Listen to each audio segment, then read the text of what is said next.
আসসালামু আলাইকুম প্রিয় শিক্ষার্থীবৃন্দ, আশা করি তোমরা পরিবারের সকল সদস্যদেরকে নিয়ে সুস্থ আছো এবং ভালো আছো।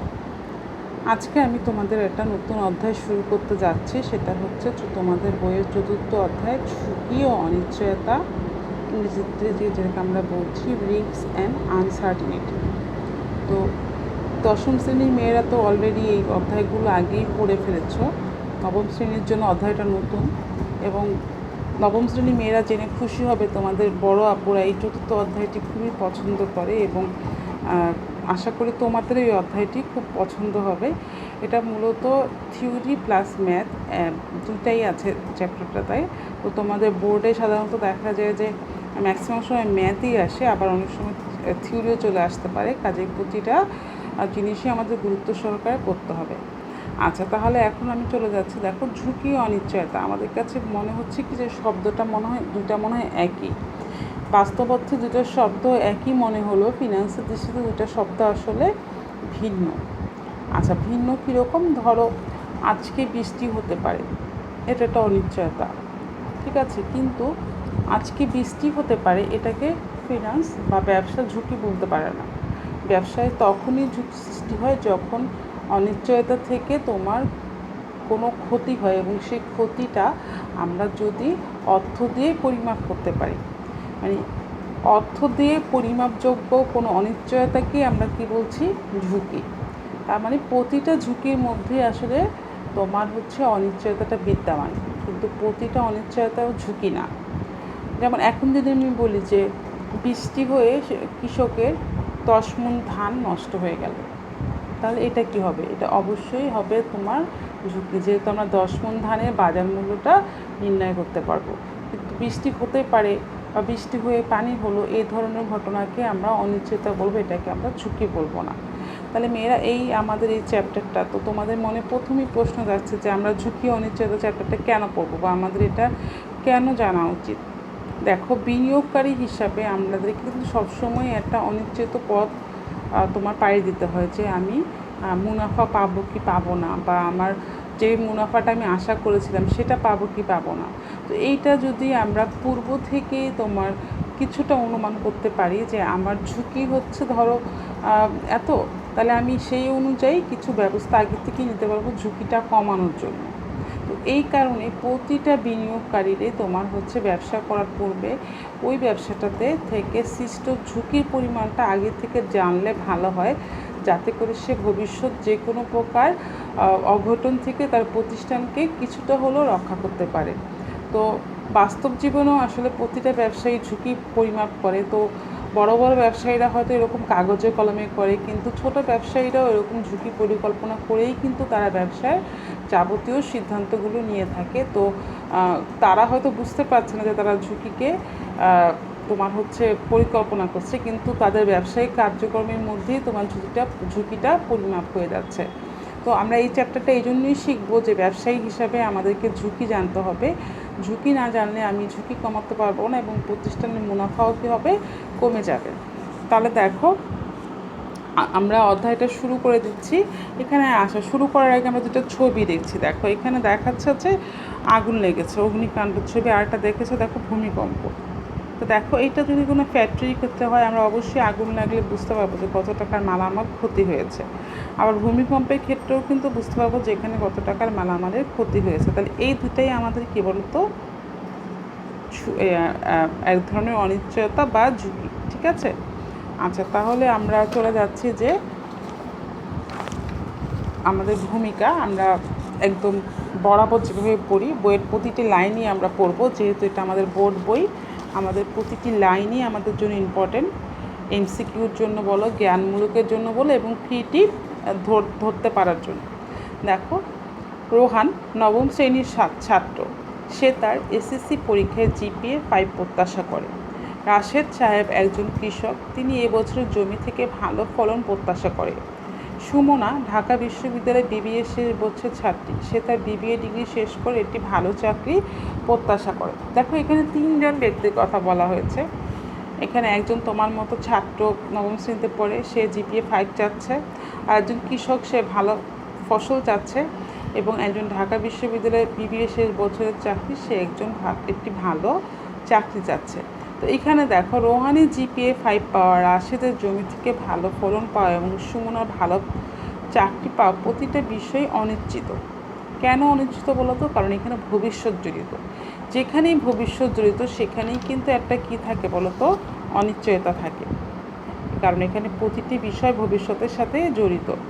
আচ্ছা, এখন দেখো বলেছে যে রোহান জিপিএ 5 পেতেও পারে, নাও পেতে পারে। আবার হচ্ছে তোমার রাশেদ জমিতে এবছর ভালো ফলন হতেও পারে, নাও হতে পারে। সুমনা ভালো চাকরি পেতেও পারে এবং নাও পেতে পারে। এভাবে মানুষের ব্যক্তিগত জীবনে প্রতিনিয়তই বিভিন্ন অনিশ্চয়তা বিদ্যমান থাকে। মানুষের ব্যক্তিগত জীবনের ন্যায় ব্যবসার ক্ষেত্রে বিভিন্ন রকম অনিশ্চয়তা পরিলক্ষিত হয়। এখন দেখো, আমরা তো এগুলো পার্সোনাল লাইফে কিছু অনিশ্চয়তার উদাহরণ দেখলাম, যে একজন জিপিএ 5 চাচ্ছে, একজন ভালো ফসল চাচ্ছে, আর একজন ভালো চাকরি চাচ্ছে। তো এগুলো আমাদের ব্যক্তিগত জীবনের অনিশ্চয়তা। তো এখন আমরা দেখি যে ব্যবসার ক্ষেত্রে অনিশ্চয়তাগুলো কীরকম হয়। দেখো, এখানে উদাহরণস্বরূপ বলেছে ভবিষ্যতে কোম্পানি আশানুরূপ বিক্রি হবে কি না, প্রত্যাশিত মুনাফা অর্জন করতে পারবে কি না, প্রত্যাশিত মূল্য কাঁচামাল ক্রয় করতে পারবে কি না, এরূপ অসংখ্য অনিশ্চয়তা থাকে। তোমরা হয়তো বুঝতে পারছো ব্যবসায়িক ক্ষেত্রে অনিশ্চয়তা কীরকম। দেখো, আশানুরূপ বিক্রি হবে কি না। ধরো তুমি একটা ব্যবসা প্রতিষ্ঠানের মালিক, তুমি ধরে নিয়েছো যে আগামী মাসে তোমার 10,000 পিস কাপড় বিক্রি হবে। আচ্ছা, এখন এটা হবে কি হবে না, এটাই কিন্তু তোমার কী বলো তো? অনিশ্চয়তা। বা তুমি ধরে নিয়েছো যে 10,000 পিস কাপড় বিক্রি করে তুমি হচ্ছে যে 1 লক্ষ টাকা আয় করবে। এখন হবে কি হবে না, এটাই কি তোমার অনিশ্চয়তা। আবার তুমি ধরে নিলে যে তোমার যে কাপড় বিক্রি করছো তার থেকে তুমি যে তোমার অ্যাক্সেসরিজগুলো লাগছে বা কাঁচামালগুলো লাগছে, সেগুলো তুমি যেই মূল্যে আগে ক্রয় করতে সেই মূল্যে এখন ক্রয় করতে পারবে কি না, বা দাম বেড়ে যাবে কি না। এই সমস্ত ঘটনায় কি তোমার বলো তো? অনিশ্চয়তা। দেখো, অনুরূপ একজন বিনিয়োগকারী কোম্পানির শেয়ার ক্রয় করে প্রত্যাশিত লভ্যাংশ পাবে কি না, একটি কোম্পানির দীর্ঘমেয়াদী প্রকল্পে বিনিয়োগ থেকে প্রত্যাশিত নগদ প্রবাহ পাবে কি না, এসব ঝুঁকি অনিশ্চয়তার সম্মুখীন হয়। তাহলে এখানে দেখো, প্রথমে আমরা পার্সোনাল লাইফে দেখলাম যে অনিশ্চয়তাটা কী, এরপর হচ্ছে আমরা দেখলাম ব্যবসার ক্ষেত্রে অনিশ্চয়তাটা কী। আশা করি মেয়েরা তোমরা অনিশ্চয়তা জিনিসটা বুঝতে পেরেছো, যে কোনো কিছু ঘটবে কি না, বা ভবিষ্যতে এটা আমি পাবো কি না, এটা হবে কি না, এটাকে আমরা কি বলছি? অনিশ্চয়তা। আচ্ছা, আমি এর পরের প্যারা যাচ্ছি। দেখো, এইসব অনিশ্চয়তার কারণে ব্যবসা প্রতিষ্ঠানের বিভিন্ন সিদ্ধান্ত প্রত্যাশিত ফলাফলের চেয়ে কম বা বেশি হয়। এখন দেখো, এই অনিশ্চয়তার কারণেই কিন্তু আমরা যেই ফলাফলটা আশা করছি তার থেকে ফলাফল অনেক সময় কমও হতে পারে, বেশিও হতে পারে। তো দেখো কি বলেছে, প্রকৃত ফলাফল প্রত্যাশিত ফলাফল চেয়ে ভিন্ন হওয়ার সম্ভাবনাকেই ব্যবসায় অর্থায়নে ঝুঁকি বলা হয়। এই লাইনটাকে আমি দাগ দিয়েছি, তাহলে এই লাইনটা আমরা দাগ গিয়ে এটা আমরা জ্ঞানমূলকের জন্য মুখস্থ করব যে ঝুঁকি কী। আশা করি তোমরা বুঝে মুখস্থ করবে যে আমি যেই ফলাফলটা প্রত্যাশা করছি কিন্তু বাস্তবে আমি যেটা পেলাম, এই যে দুটার সম্ভাবনা বা দুইটার মধ্যে পার্থক্য পরিলক্ষিত হয় বা ভিন্নতা পরিলক্ষিত হয়, এটাকে আমরা কী বলছি? ঝুঁকি। এখানে দেখো, তোমাদেরকে 3-4টা উদাহরণ দিয়েছে। প্রথম উদাহরণটা, কোম্পানি আশা করছে আগামী বছর 20% নিট মুনাফা হবে, কিন্তু প্রকৃত পথে লাভ হলো 15%। তাহলে দেখো, আশা করছে আগামী বছর, ধরো 2021 সালে তার লাভ হবে 20%, কিন্তু হয়ে গেল কত? 15%। তাহলে এই যে 5% বিচ্যুতি বা প্রকৃত ফল থেকে প্রত্যাশিত ফলাফলের যে ভিন্নতা, এটাকেই আমরা কি বলছি? ঝুঁকি। মেয়েরা যদি আমাদের অনুধাবনে আসে তাহলে কি শুধু একটা লাইন লিখলে হবে না, তখন কিন্তু আমাদেরকে এই উদাহরণগুলো নিয়ে আসতে হবে, যেন উদাহরণগুলো বোঝাটা খুবই গুরুত্বপূর্ণ। আচ্ছা দেখো, এখানে আরেকটা উদাহরণ দিয়েছে।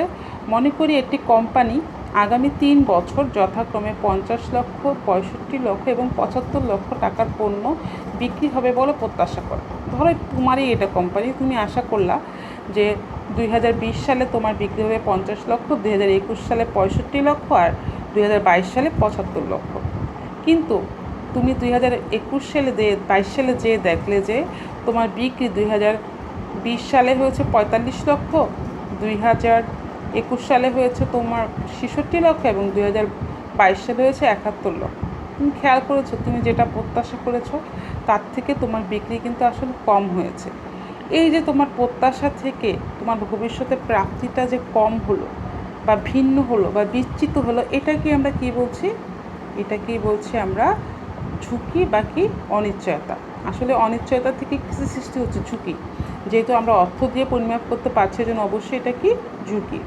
আচ্ছা, এখন দেখো আরেকটা উদাহরণ। আবার একজন বিনিয়োগকারী বছরে প্রতি শেয়ারে 15 টাকা লভ্যাংশ প্রত্যাশা করে, একটি কোম্পানির শেয়ার কেনে, কিন্তু বছর শেষে দেখা গেল কোম্পানি প্রতি শেয়ারে মাত্র 10 টাকা লভ্যাংশ ঘোষণা করে। আমরা কিন্তু প্রত্যেকেই জানি যে আমরা শেয়ার কিনি কেন বলো তো? লভ্যাংশ প্রাপ্তির আশায়। একটা অন্যতম উদ্দেশ্য থাকে আমাদের লভ্যাংশ প্রাপ্তির আশায়। তো ধরো আমি একটা 100 টাকা দিয়ে একটা শেয়ার কিনেছি, তো আমি আশা করলাম যে আমি একটা শেয়ার আমি 15 টাকা করে লাভ পাবো, কিন্তু বছর শেষে যেয়ে দেখলাম আমি 10 টাকা করে পেলাম। তাহলে কি এটা আমার কি একটা ঝুঁকি, বা এটাই আমার কি একটা অনিশ্চয়তা, যে আমি যেটা আশা করেছিলাম বা প্রত্যাশা করেছিলাম ভবিষ্যতে, তার থেকে আমার প্রাপ্তিটা কী হলো? কম হলো।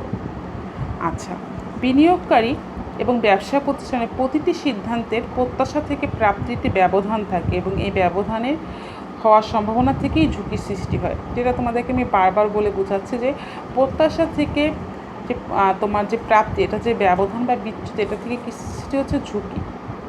আচ্ছা, এতক্ষণ তো আমরা যেই উদাহরণগুলো দেখলাম যে প্রতি জায়গায় একজন বিনিয়োগকারী যেটা আশা করেছিল তার থেকে কম হয়েছে বলে এটা কী হয়েছে? ঝুঁকি। কিন্তু মজার ব্যাপার হলো, বিনিয়োগকারী যেটা আশা করেছে তার থেকে বেশি হলেও সেটা কী হয়ে যায়? ঝুঁকি। মানে মোট কথা হচ্ছে, তুমি যেটা প্রত্যাশা করেছো সেই প্রত্যাশার থেকে প্রকৃতটা যদি বিচ্যুতি হয়, সেই বিচ্যুতিটা কমও হতে পারে, বেশিও হতে পারে, তাহলে সেটাই তোমার ক্ষেত্রে কী হবে? ঝুঁকি। দেখো এরকম একটা উদাহরণ এখন আমরা দেখব। উল্লেখ্য, কোনো বিনিয়োগকারী প্রত্যাশিত আয় থেকে প্রকৃত আয় বেশি হলেও ঝুঁকির সৃষ্টি হতে পারে। যেমন উক্ত বিনিয়োগকারী প্রতি শেয়ারে যখন 15 টাকা লভ্যাংশ প্রত্যাশা করে, বছর শেষে 20 টাকা লভ্যাংশ পায়, তখনই 5 টাকা বিচ্যুতির উৎস বলে বিবেচিত।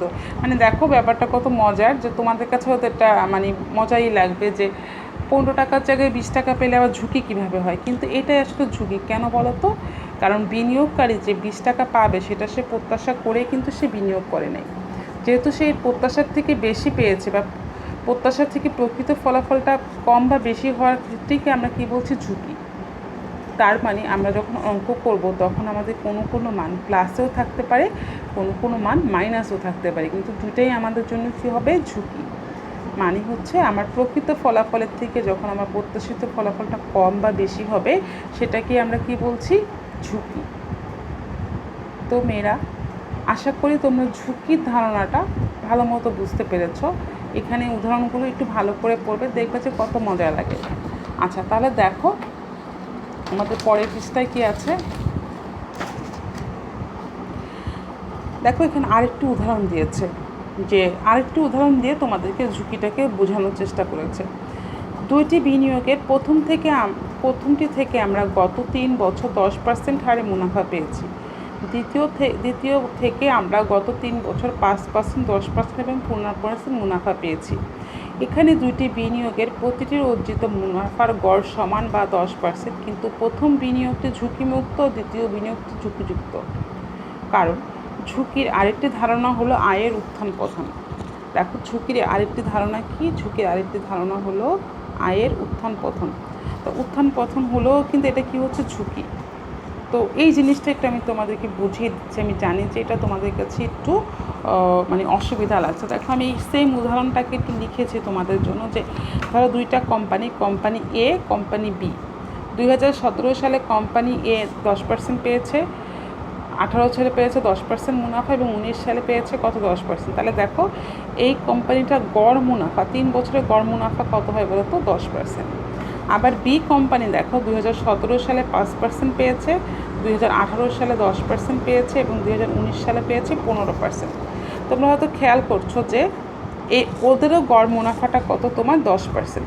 কিন্তু মেয়েরা একটা জিনিস দেখো, যে উভয়েরই গড় মুনাফা 10% হলেও এইখানে দেখো উত্থান পতন বেশি। যেমন ধরো এইখানে তোমার 5% থেকে বেড়ে হলো কত? 10%। আবার 10% থেকে বেড়ে হয়েছে 15%। মানে আয়ের যে একটা নিশ্চিত বিষয়, সেই নিশ্চিততাটা নাই।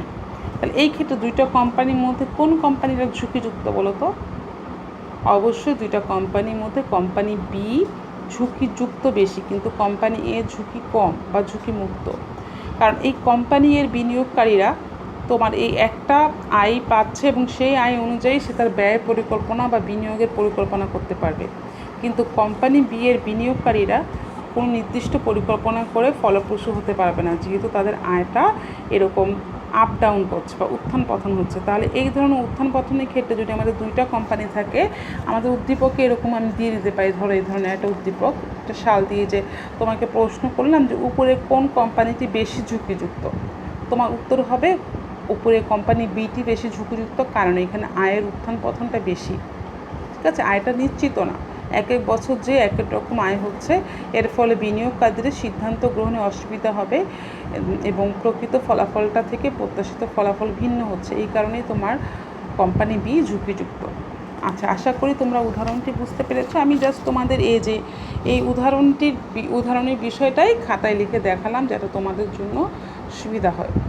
তো মেয়েরা, আমাদের আশা করি তোমরা ঝুঁকি এবং অনিশ্চয়তা বিষয়টা একদম ক্লিয়ারলি বুঝতে পেরেছো। তাহলে যেহেতু বুঝতে পেরেছো, এখন আমাদেরকে দুটার মধ্যে কিছু পার্থক্য সৃষ্টি হয়ে গেছে অলরেডি। দেখো, এই পার্থক্যগুলো আমাদের বুঝতে পারার কথা। ঝুঁকি এবং অনিশ্চয়তার মধ্যে পার্থক্য, এটা আসলে খুবই একটা ইম্পর্টেন্ট টপিকস।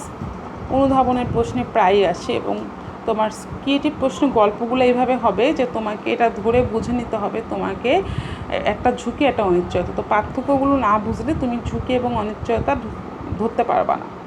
আচ্ছা, দেখি যে এখানে কি বলেছে। যদিও অনিশ্চয়তা থেকে ঝুঁকির সৃষ্টি হয়, ঝুঁকি অনিশ্চয়তার মধ্যে কিছু পার্থক্য রয়েছে। আমি তোমাদেরকে এটা বুঝিয়ে এসেছি, আর বোঝানোর কিছু নেই যে অনিশ্চয়তা থেকে আসলে কি সৃষ্টি তো ঝুঁকি, কিন্তু তারপরও পার্থক্য আছে। দেখো, প্রথমত, সব অনিশ্চয়তা ঝুঁকি নয়। পূর্বেই বলা হয়েছে খারাপ কিছু ঘটার আশঙ্কাই হচ্ছে ঝুঁকি, কিন্তু খারাপ কিছু ঘটার আশঙ্কা কেমন তা জানা না থাকে তবে সেই অনিশ্চয়তাকে ঝুঁকি বলা যায় না। মানে যেটা আমি তোমাদেরকে উদাহরণ দিয়েছিলাম যে বৃষ্টি হতে পারে, এটা ঝুঁকি, কিন্তু বৃষ্টি হলে আমার 10 মণ ধান নষ্ট হবে, এটা কি অনিশ্চয়তা। মানে কেমন হবে ঘটনাটা ঘটলে আমার ফলাফলটা কী হবে, এটা যদি আমি না জানি এবং সেটাকে আমরা কি বলবো না, ঝুঁকি বলবো না। আচ্ছা, আর একটা পার্থক্য দেখো, এখানে বলেছে অনিশ্চয়তা যে অংশটুকু পরিমাপ করা যায় সেই অংশকে ঝুঁকি বলে। কিছু কিছু অনিশ্চয়তা আছে যা পরিমাপ করা যায় না, তাহলে সেগুলো কি হবে, ঝুঁকি হবে না। যেমন ধরো, একটা উদাহরণ দিয়েছে, একটা কোম্পানির প্রধান কর্মকর্তার মৃত্যু হতে পারে, এটা অনিশ্চয়তা, কিন্তু এই অনিশ্চয়তাকে পরিমাপ করা যায় না, ফলে এই ধরনের অনিশ্চয়তাকে ঝুঁকি বলা যায় না। তার মানে একটা দেখো, একটা প্রতিষ্ঠানের প্রধানের মৃত্যু হতে পারে, মৃত্যু হলে অবশ্যই প্রতিষ্ঠানের জন্য একটা দুঃখের খবর, বা প্রতিষ্ঠানে কিছু তোমার কাজ করতে অসুবিধা হবে, বা তোমার প্রতিষ্ঠানের মুনাফাও কমে যেতে পারে। কিন্তু অ্যাকচুয়ালি কত মুনাফা কমবে, আদৌ কমবে কি না, এটা যেহেতু তোমার পরিমাপ করা যাচ্ছে না, তাহলে এটাকে আমরা কি বলবো না, ঝুঁকি বলবো না। তার মানে অনিশ্চয়তা যে অংশটুকু পরিমাপ করা যায় অর্থ দিয়ে, সেটাকে আমরা কি বলছি, ঝুঁকি। এরপর দেখো বলেছে কিন্তু অনিশ্চয়তা বিভিন্ন কৌশল প্রয়োগ করে কমানো বা পরিহার করা যায়। আচ্ছা, এখানে আমরা একটা জিনিস দেখলাম যে ঝুঁকি তোমার হচ্ছে কমানো বা পরিহার করা যায়, কিন্তু অনিশ্চয়তা কমানো বা পরিহার করা যায় না। দেখো, কমানো বা পরিহার করা যায় না। উদাহরণস্বরূপ, ভূমিকম্পের কারণে কোনো কোম্পানির অফিস দালান ভেঙে যেতে পারে, কিন্তু ভূমিকম্পের কোম্পানিটি নিয়ন্ত্রণে নেই বলে অনিশ্চয়তাকে কোম্পানি পরিহার করতে পারবে না। পক্ষান্তরে, একটি বছরে বিক্রয় কমে গেলে আশঙ্কা একটি ঝুঁকি, কারণ এই ঝুঁকি পরিহার করা যায়। এই ঝুঁকি হ্রাস করে কোম্পানি বিভিন্ন কৌশল অবলম্বন করতে পারে, যেমন অগ্রিম বিক্রি করতে পারে। এখানে দুইটা ঘটনা তোমাকে দিয়েছে। একটা হচ্ছে ভূমিকম্পের কারণে কোনো অফিসের দালান যদি ভেঙে যায়, সেটা কিন্তু কোম্পানির নিয়ন্ত্রণে নাই, কারণ বুঝতেই পারছো যে ভূমিকম্পকে আমরা পরিহার করতে পারবো না, তাহলে এটা কি অনিশ্চয়তা। কিন্তু আমার বিক্রি কমে যেতে পারে, এটা হচ্ছে আমার কি ঝুঁকি, কারণ বিক্রিকে আমরা বাড়ানোর জন্য বিভিন্ন কৌশলকে প্রয়োগ করতে পারি। তাহলে মেয়েরা, এই ছিল আমাদের ঝুঁকি এবং অনিশ্চয়তার পার্থক্য। আমি তোমাদের সুবিধার জন্য 3টা পয়েন্ট এখানে দিয়ে দিয়েছি। দেখো, এই 3টা পয়েন্ট তোমরা আলোচনা থেকে নিয়ে ঝুঁকি এবং অনিশ্চয়তার পার্থক্যটা খাতায় লিখবে। প্রথমে তোমরা সংজ্ঞা লিখবে, আর তারপরে লিখবে পরিমাপযোগ্যতা, তারপর লিখবে কমানো অথবা হ্রাস অথবা পরিহার। মোট কথা, এই 3টা জিনিস জানলেই তুমি ঝুঁকি এবং অনিশ্চয়তার মধ্যে পার্থক্যটা করতে পারবে। মেয়েরা, আজকে আমরা এই পর্যন্তই পড়ব। আশা করি তোমরা সবাই বুঝতে পেরেছো তোমরা প্লিজ সবাই বাসায় ভালো করে পড়বে। তোমরা জানো যে বিশেষ পরিস্থিতির কারণে আমরা কলেজে যেতে পারছি না, কিন্তু আমরা যদি বাসায় মনোযোগ দিয়ে না পড়ি তাহলে আমরা পিছিয়ে যাব। পরীক্ষা কিন্তু আমাদের ঠিকই হবে। কাজে প্রত্যেকেই বাসায় মনোযোগ দিয়ে পড়বে, ভালো থাকবে, সুস্থ থাকবে এবং যে কোনো সমস্যা হলে আমাকে জানাবে। আল্লাহ হাফেজ।